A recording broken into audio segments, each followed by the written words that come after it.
अखंड ज्योति, फरवरी 1942। पत्थर मारने का बदला। लेखक श्री मंगल चंद जी भंडारी, अजमेर। राजभवन के समीप ही एक जामुन का पेड़ था। 5-6 बालक पत्थर मार मारकर जामुन गिरा रहे थे।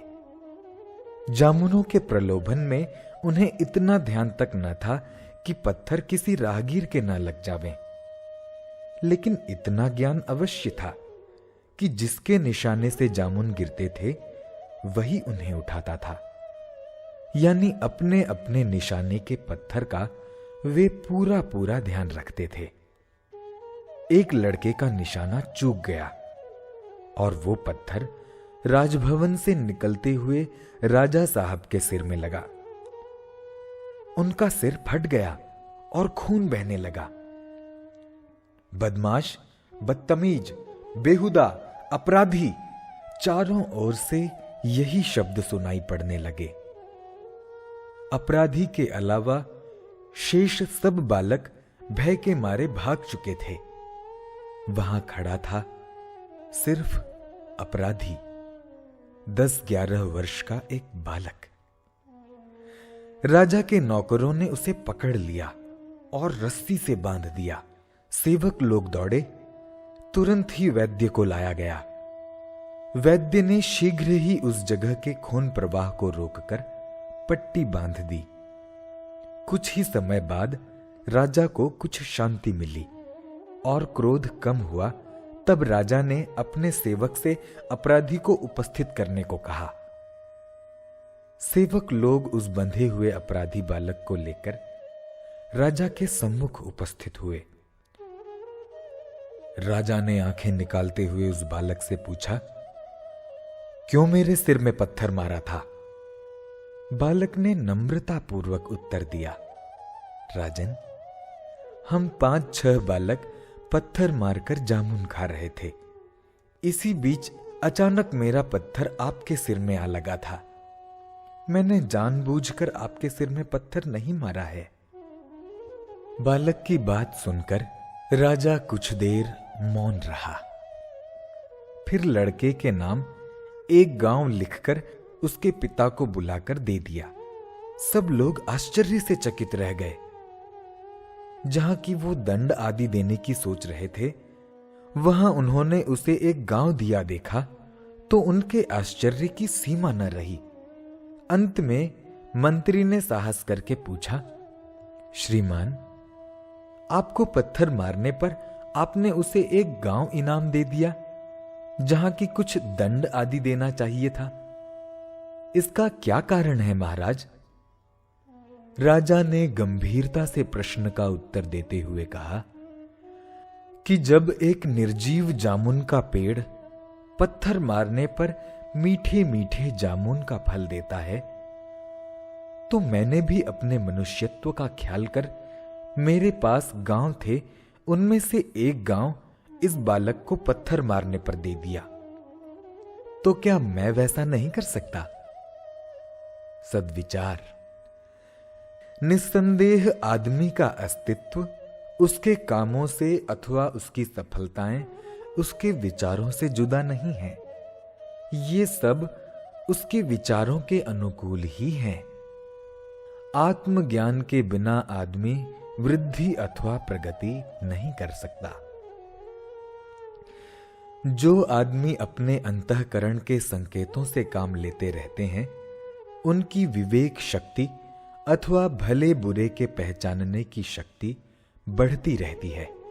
तुम्हें अपने प्रत्येक उद्देश्य की खूब छानबीन करनी चाहिए और इस काम में तुम्हें तब तक लगे रहना चाहिए जब तक अपने उद्देश्य के बारे में ये विश्वास न हो जाए कि इसका भाव ठीक है। रामकृष्ण परमहंस के उपदेश। कच्ची दवा जैसे स्प्रिट में घुल जाती है, उसी तरह ईश्वर में घुल जाओ। जिस तरह एक ही बीज से वृक्ष पर नारियल खोपड़ा और गिरी निकलती है, ऐसे ही ईश्वर से स्थावर, जंगम, आदि भौतिक, आध्यात्मिक सृष्टि रची गई है। जैसे पानी पर खींची हुई लकीर थोड़ी देर भी नहीं ठहर सकती है, उसी तरह सज्जनों का क्रोध शीघ्रातिशीघ्र गायब हो जाता है। जैसे सफेद वस्त्र में काला निशान हो जाने से बुरा मालूम होता है, उसी तरह सज्जन मनुष्य कोई बुरा काम कर डाले तो उसकी सज्जनता में हानि पहुंचती है। जैसे चीनी और बालू को मिला देने से चींटी केवल चीनी को ही खाती है, उसी तरह ज्ञानी मनुष्य के दुराचारों की तरफ ध्यान न देकर ज्ञान ही प्राप्त करना चाहिए। पिचकारी एक मालूम पड़ती है, पर उसके भीतर का डंडा अलग है। शरीर को मनुष्य समझा जाता है, पर वास्तव में आत्मा उससे अलग है। दाद को जितना जितना अधिक खुजाओगे, उतनी ही उसमें खुजली अधिक बढ़ेगी। विषयों को जितना अधिक भोगोगे, भोगेच्छा उतनी ही अधिक तीव्र होगी। बरसात का पानी ऊंची जगह पर न ठहरकर बहकर नीची जगह पर आ जाता है, उसी तरह ईश्वर की कृपा अहंकारियों पर न होकर नम्रों पर ही होती है। ब्रह्मचर्य संबंधी सतयुगी विचार। लेखक पी जगन्नाथ राव नायडू, नागपुर। जब मन में जननेंद्रिय को तृप्त करने की आकांक्षा उत्पन्न होती है, तो सब इंद्रियां उसकी तृप्ति के लिए प्रयत्न करने लगती हैं। मेरे विचार से सब इंद्रियों में जननेंद्रिय मुख्य है। इसलिए गृहस्थ संबंधी घनिष्ठता में या जाति बिरादरी में माता, बहन या पुत्री की पवित्र भावनाएं ध्यान में रखकर चलना ठीक होता है। जब पवित्र दृष्टिकोण द्वारा जननेंद्रिय का संयम हो जाता है, तो अन्य इंद्रियों का नियम पर चलना आसान है। मेरे काका के यहां तिजोरी है, मुझे वहां जाने की मनाही नहीं है। अगर मैं उस तिजोरी को अपनी आंख से देखता हूं और सोचता हूं कि अच्छी कारीगरी से बनी है, तो वह चोरी नहीं है। या सबके सामने हाथ से छूकर उसके रंग पॉलिश की बड़ाई करता हूं, तो भी चोरी नहीं है। चोरी तो वो है जब तिजोरी के अंदर रखे हुए धन पर जी लल जाता है और उसे लेने के लिए दुर्बुद्धि उत्पन्न होती है।